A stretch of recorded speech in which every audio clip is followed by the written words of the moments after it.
श्रीमद् भगवत गीता के पास आपके हर प्रश्न का उत्तर है। चाहे आपकी कोई भी परेशानी हो, कोई भी इच्छा हो, श्रीमद् भगवत गीता आपके हर प्रश्न का उत्तर देती है, आपकी हर समस्या का हल देती है। चाहे वो परेशानी आपके मन की हो, या धन की हो, या आपके शरीर की हो, या आपके रिश्तों की हो, आपको अपनी हर समस्या का उत्तर श्रीमद् भगवत गीता में जरूर मिलेगा। आज हम उसी श्रीमद् भगवत गीता के ऐसे 11 अनमोल उपदेश आपको बताएंगे जो आपकी पूरी जिंदगी बदल देंगे। बस आप इन बातों को वीडियो के अंत तक ध्यान से सुनिए। जो भी व्यक्ति इस वीडियो को अंत तक सुनेगा, उसे अपनी जिंदगी, उसे अपनी हर परेशानी का हल अवश्य मिलेगा। उसे अपनी जिंदगी में जो कुछ भी चाहिए वो उसे जरूर मिलेगा। श्रीमद् भगवत गीता का सबसे पहला उपदेश यही है कि कोई अगर आपका अपना है या कोई आपसे बड़ा है तो उसका अपने प्रति गलत व्यवहार कभी भी सहन नहीं करना चाहिए। ये गीता का उपदेश हमारी जिंदगी से भी जुड़ा है। हम भी अपने मन की अधिकतर तकलीफों को ये सोचकर जिंदगी भर सहते रहते हैं कि ये तो मेरा अपना है, ये तो मेरा बड़ा है, इसको हम कैसे कुछ कह सकते हैं। हम अगर नहीं सहेंगे, कुछ कह देंगे तो हमारे रिश्ते ही खराब हो जाएंगे, हमारे रिश्ते ही समाप्त हो जाएंगे। पर सोचने की बात यह है कि उस व्यक्ति को आप अपना कैसे मान सकते हैं जो आपकी तकलीफों की वजह हो। अपना तो वो होता है जो हमारी तकलीफों को दूर कर दे। तो गीता का ये उपदेश है कि किसी को भी अपना फायदा मत उठाने दो, किसी को भी खुद पर जुल्म मत करने दो, क्योंकि आप जितना सहेंगे लोग आपको उतना सहने के लिए और मजबूर करेंगे। गीता का पहला अध्याय जिसका नाम अर्जुन विषाद योग और दूसरा अध्याय जिसका नाम सांख्य योग है, उसके आरंभ में अर्जुन ने श्री कृष्ण के आगे अपना दुख प्रकट किया है कि हे केशव, मैं कौरवों से कैसे युद्ध कर सकता हूँ, ये सब तो मेरे अपने ही है। मैं कैसे भीष्म पितामह और द्रोणाचार्य से युद्ध करूंगा, क्योंकि वो दोनों मेरे पूजनीय हैं। इसलिए इन गुरुजनों को मारने से तो अच्छा है मैं भिक्षा के अन्न को खाकर अपने जीवन का गुजारा करूं। और जिन कौरवों से मैं युद्ध करने जा रहा हूं वो सब धृतराष्ट्र के पुत्र मेरे भाई ही हैं, मेरे अपने ही हैं। इन सबको मारने से अच्छा है कि मैं सन्यासी बन जाऊं। तो श्री कृष्ण ने अर्जुन से कहा कि यहाँ कौन अपना है और कौन पराया है। जो अधर्म करता है उसके साथ युद्ध करना तुझे मोक्ष और मुक्ति देगा। तू अपने इस मन के मोह को त्याग दे, नहीं तो सारा जग तेरी निंदा ही करेगा, तुझे डरपोक कहेगा। बात अपने पराये की नहीं है, बात धर्म और अधर्म की है, बात सही और गलत की है। अगर तू गलत को सहेगा, उसका अंत नहीं करेगा, तो गलत करने वाले को और बल मिलेगा, वो और भी गलत करेगा। इसीलिए मन के मोह को त्याग करके तू युद्ध कर। महाभारत की एक और कहानी भी है।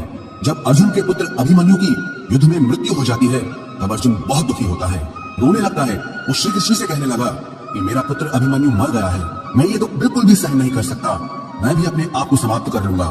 फिर भगवान श्री कृष्ण उसे आत्माओं के लोक में लेके गए, जहाँ अभिमन्यु आनंद से बैठा हुआ था, क्योंकि उसने क्षत्रियोचित व्यवहार किया, इसलिए उसे उत्तम पद की प्राप्ति हुई। जब अर्जुन अभिमन्यु के पास रोते रोते पहुंचा, अपने पुत्र को देखकर अर्जुन बहुत प्रसन्न हुआ। उसे गले से लगाकर कहने लगा कि हे पुत्र, तेरे बिना तो मैं जी ही नहीं सकता, मैंने तो अपने जीवन की आशा का ही त्याग कर दिया है।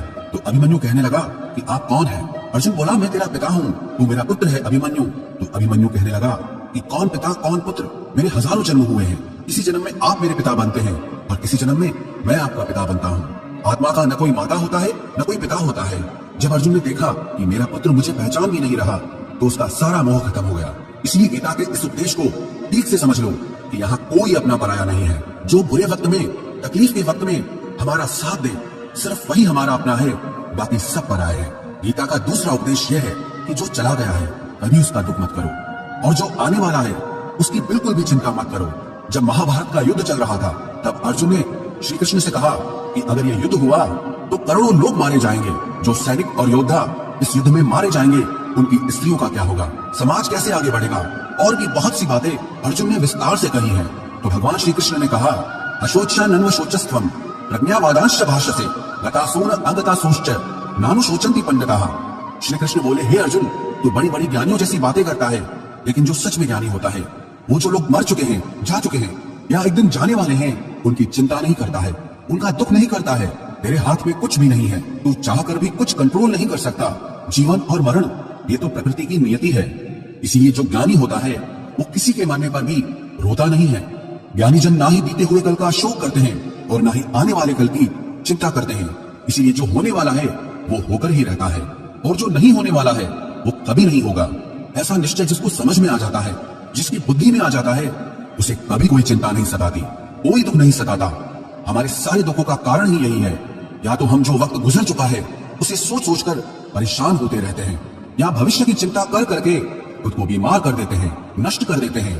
गीता का ज्ञान हमें यही सिखाता है कि ना तो हम बीता हुआ कल बदल सकते हैं और ना ही आने वाले कल पर कंट्रोल कर सकते हैं।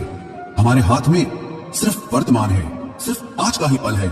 हमारा 98% तनाव और चिंताएं भूतकाल और भविष्यकाल के बारे में सोचते रहने से होता है। हम हमेशा उसी में ही जीते रहते हैं, मगर वर्तमान में कभी नहीं जीते, इस पल को कभी नहीं जीते। जब आप वर्तमान का पूरा आनंद लेना सीख जाओगे, तभी आपकी जिंदगी से तनाव कम होगा, चिंताएं खत्म होगी। वर्तमान में जीना एक बहुत बड़ी उपलब्धि है। हमारे हाथ में भी सिर्फ आज का ही पल है। हमें जो भी करना है आज ही करना है। कभी भी ये सोचकर समय को नष्ट नहीं करना चाहिए कि अभी मेरे पास बहुत समय बचा है। एक गुरुजी ने अपने एक शिष्य को पारस का पत्थर दिया। उनका वो शिष्य बहुत आलसी था, हर काम को कल पे टाल देता था। तो गुरुजी ने उसे कहा कि मैं तुझे ये पारस पत्थर दे रहा हूँ। इस पारस पत्थर से जब तू लोहे को स्पर्श कराएगा तो वो लोहा स्वर्ण बन जाएगा, सोना बन जाएगा। और ये पारस पत्थर मैं तुझे 1 महीने के लिए दे रहा हूँ। जब 1 महीना समाप्त हो जाएगा तब मैं तुझसे ये पत्थर वापस ले लूंगा। तब तक तू इस पत्थर को अपने पास ही रख। गुरुजी का वो शिष्य बाजार में लोहा खरीदने के लिए गया। जब बाजार में वो लोहा खरीदने पहुंचा तो उसे लोहे का वो रेट बहुत महंगा लगा। उसने कहा थोड़े दिन रुक के ले लूंगा, जब लोहे का रेट कम हो जाएगा। पर उसकी बुद्धि में ये बिल्कुल नहीं आया कि इस लोहे को मैं सोना बनाकर बहुत अधिक धन बना सकता हूँ। लेकिन उसके मन की सुस्ती, उसके मन का आलस्य, उसकी वजह से उसने उस काम को कल पे टाल दिया। ऐसे ही करते करते पूरा महीना समाप्त हो गया। फिर गुरुजी उस शिष्य के पास आ पहुंचे कि बताओ तुमने कितना सोना बनाया। शिष्य बोला कि मैंने तो अभी सोना बनाना शुरू भी नहीं किया। तो गुरुजी ने कहा मुझे मेरा वो पारस पत्थर वापस चाहिए।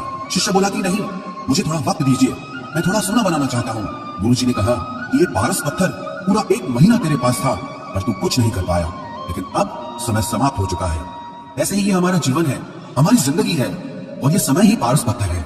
हम समय के एक एक पल से अपने जीवन को सोना बना सकते हैं, लेकिन हमें ये लगता है कि हमारे पास बहुत समय बचा है। एक दिन जिंदगी को जी लेंगे, एक दिन जिंदगी में खुश हो जाएंगे, लेकिन वो दिन कभी नहीं आता और हम जिंदगी भर भागते रहते हैं, चिंता करते रहते हैं, दुखी होते रहते हैं, लेकिन जिंदगी को जीना, खुश रहना हम भूल जाते हैं। इसलिए गीता का ज्ञान हमें ये सिखाता है कि आप आज में जीना सीखो, इस पल में जीना सीखो। गीता का तीसरा उपदेश यह है कि मौत से डरना बिल्कुल व्यर्थ है। श्री कृष्ण ने गीता में कहा है कि ये संसार मृत्यु लोक है, जिसका भी जन्म हुआ है वो एक दिन जरूर मर जाएगा, जिसका आरंभ हुआ है उसका अंत अवश्य होगा। हम इसे रोक नहीं सकते। जैसे हम रोज कपड़े बदलते हैं, वैसे ही हमारी आत्मा नया शरीर धारण करती है। मृत्यु सिर्फ इस जीवन का एक नया आरंभ है, इस जीवन का अंत नहीं है। आत्मा कभी नहीं मर सकती और ना ही उसे कोई मार सकता है। लेकिन मौत का डर मनुष्य को सबसे ज्यादा लगा रहता है। मौत का दुख भी इंसान को सबसे ज्यादा होता है। एक पेड़ में 2 पक्षियों का जोड़ा रहता था। उन दोनों को एक दूसरे से बहुत प्रेम था। उन्होंने साथ जीने मरने की कस्में खाई थी। एक दिन वहां एक शिकारी आया और उसने तीर चलाकर वहां पेड़ पर बैठे मादा पक्षी को मार दिया। तो वो अकेला नर पक्षी रोने लगा कि मैं तुम्हारे बिना कैसे जी पाऊंगा, तुम्हारी जगह मेरी मृत्यु आ जाती, मेरा जीवन तुमको मिल जाता। वो रो रो के बहुत विलाप करने लगा। इतने में ही उस शिकारी ने दूसरा तीर चलाया और उस नर पक्षी को भी मार दिया। वास्तविकता में ये कहानी हमारी ही है। हम भी रोते रहते हैं जब कोई मरता है तो, लेकिन हमें ये नहीं पता कि एक न एक दिन हमारा भी जीवन समाप्त हो जाएगा। हम भी उसी मृत्यु के पेड़ पे ही बैठे हैं। लेकिन शरीर का मिटना हमारा अंत नहीं है। श्री कृष्ण ने अर्जुन से कहा कि हे अर्जुन, तेरे और मेरे अनंत जन्म हुए हैं, तुझे कुछ भी याद नहीं है, लेकिन मुझे सब याद है। जो व्यक्ति इस सत्य को समझ ले कि मैं यहाँ इस संसार में कुछ समय के लिए आया हूँ, उसकी जिंदगी के सारे झगड़े, सारे दुख, सारी चिंताएं ही समाप्त हो जाएंगी। जब इस संसार से जाना ही है तो दुख किस बात का। पहले के जमाने में साधु महात्मा लोग पैदल यात्रा करते थे। यात्रा करते करते वो एक नगर में पहुंचे। वो महात्मा बहुत थक चुके थे। उस नगर में उन्होंने एक महल देखा और उन्होंने उस महल में जाकर विश्राम करने का सोचा और वो महल में जाकर सो गए। जब उस महल में वहां का राजा पहुंचा तो अपने पलंग पर उस महात्मा को सोता देखकर बहुत हैरान हो गया। राजा उस महात्मा से पूछने लगा कि तुम मेरे महल में कैसे घुस आए और मेरे बिस्तर पर सो रहे हो। महात्मा कहने लगा ये तुम्हारा महल है, मुझे तो लगा ये धर्मशाला है। तो राजा ने कहा आपको मेरा महल धर्मशाला कैसे लगा। तो महात्मा ने राजा से प्रश्न किया कि तुमसे पहले इस महल में कौन रहता था।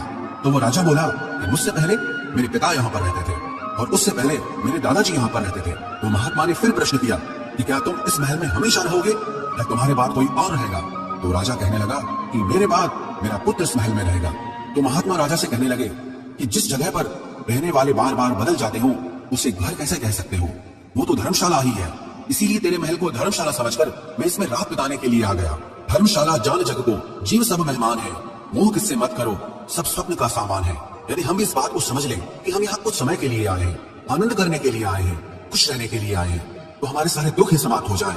जब हम अपना मोह यहाँ जमा लेते हैं, अपना दावा यहाँ जमा लेते हैं कि ये मेरा है, इसे मैं छोड़ नहीं सकता, इसके बिना मैं जी नहीं सकता, तो हमारा जीवन दुखों से भर जाता है। इसलिए जीवन में मृत्यु का भय त्याग करके जीवन का प्रतिपल आनंद लेना चाहिए। गीता का चौथा उपदेश, मन और विचारों को कंट्रोल किए बिना जीवन में कभी शांति और सुकून मिलने वाला ही नहीं है। अर्जुन ने श्री कृष्ण से कहा कि मेरा मन सही गलत सब कुछ जानता है, फिर भी मेरे विचार और मेरा मन मुझसे कंट्रोल नहीं होता।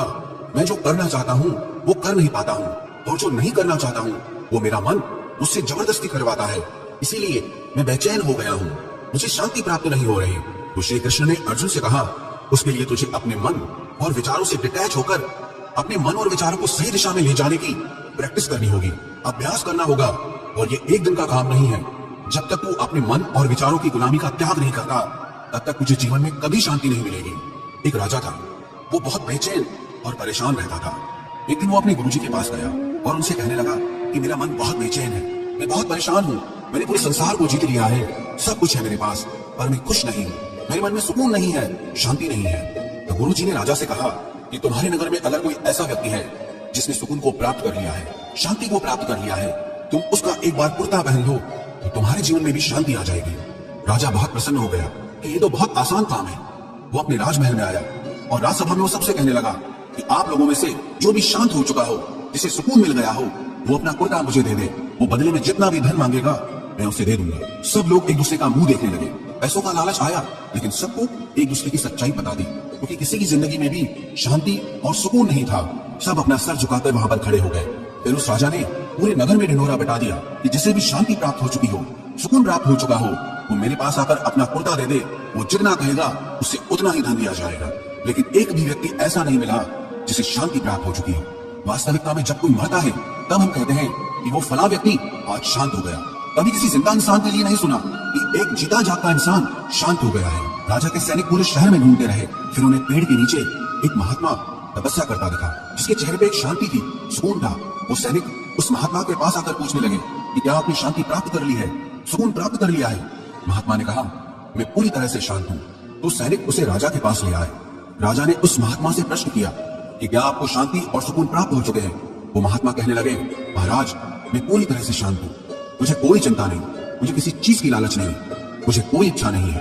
तो राजा भी बहुत प्रसन्न हो गए कि आखिर वो व्यक्ति मिल ही गया जिसे शांति की प्राप्ति हो चुकी है, जिसे सुकून प्राप्त हो चुका है। तो राजा उस महात्मा से कहने लगे कि हे महात्मा, आप कृपया करके अपना कुर्ता मुझे दे दीजिए, बदले में आप जो मांगेंगे मैं आपको दे दूंगा। वो महात्मा कहने लगे कि महाराज सुकून और शांति तो मुझे मिल चुके हैं, लेकिन क्या करूं, मेरे पास कुर्ता ही नहीं है पहनने के लिए जो मैं आपको दे सकूं। जब राजा ने उस महात्मा की यह बात सुनी कि इस महात्मा के पास कुर्ता भी नहीं है पहनने के लिए, उसके बाद भी ये महात्मा एकदम शांत है, इसके जीवन में सुकून है। मैं सारी जिंदगी धन को जोड़ने में लगा रहा, दुनिया जीतने में लगा रहा, लेकिन मुझे शांति नहीं मिली, सुकून नहीं मिला, क्योंकि शांति और सुकून बाहर की चीज नहीं है, अपने भीतर की चीज है। इसीलिए जब तक कोई व्यक्ति अपने मन और विचारों को कंट्रोल नहीं करता, तब तक उसके जीवन में सुकून और शांति नहीं आती। और गीता का उपदेश हमें यही सिखाता है कि जीवन में शांति चाहिए तो मन को शांत करना सीखो। गीता का 5वां उपदेश ये है कि वासना, क्रोध और लालच सर्वनाश का कारण है, नरक का द्वार है। जिस भी मनुष्य में ये 3 अवगुण होते हैं, वो हमेशा दूसरों को दुख पहुंचाकर अपने ही सुख और स्वार्थ की पूर्ति करता रहता है। किसी भी चीज की हद से ज्यादा वासना करना और क्रोधी स्वभाव होना और मन में लालच होना उसके जीवन के सुख को समाप्त कर देते हैं, उसके सारे रिश्तों में जहर भर देते हैं। इन्हें नरक का द्वार इसीलिए कहा गया है क्योंकि जिस इंसान में अत्यधिक क्रोध है, लालच है, वासना है, उसका पूरा जीवन जहर से भर जाता है। उसको मरने के बाद नहीं, जीते जी यहीं पर नरक का दर्शन होता है। गीता का 6वां उपदेश यह है कि सब भगवान एक ही हैं, कोई छोटा बड़ा नहीं है। सब एक परब्रह्म परमात्मा के अलग अलग रूप और नाम है। श्री कृष्ण ने गीता के 10वें अध्याय विभूति योग में बताया है कि जितने भी जगत के देवी देवता हैं, वो सब मेरी ही विभूति है। मैं ही शिव हूँ, मैं ही इंद्र हूँ, मैं ही यक्षराज कुबेर भी हूँ, मैं ही अग्निदेव हूँ, देवताओं के गुरु बृहस्पति भी मैं हूँ, समुद्र भी मैं ही हूँ, अक्षरों में ओम भी मैं ही हूँ, काल का महाकाल भी मैं ही हूँ, सारे जगत का नाश, उत्पत्ति और पालन करने वाला भी मैं ही हूँ। श्री कृष्ण ने अर्जुन से कहा कि मेरी विभूतियों का कोई अंत नहीं है, इसलिए सब भगवान, सब नाम, सब देवता मेरे ही रूप हैं। इसीलिए तो किसी भी देव या ईश्वर में कभी भेद बुद्धि मत करना, कभी किसी को छोटा बड़ा मत समझना। और गीता का उपदेश हमें ये सिखाता है, कभी भी किसी दूसरे के इष्ट को छोटा नहीं समझना चाहिए, या इस बात पर झगड़े फसाद नहीं करने चाहिए कि कौन बड़ा है और कौन छोटा है।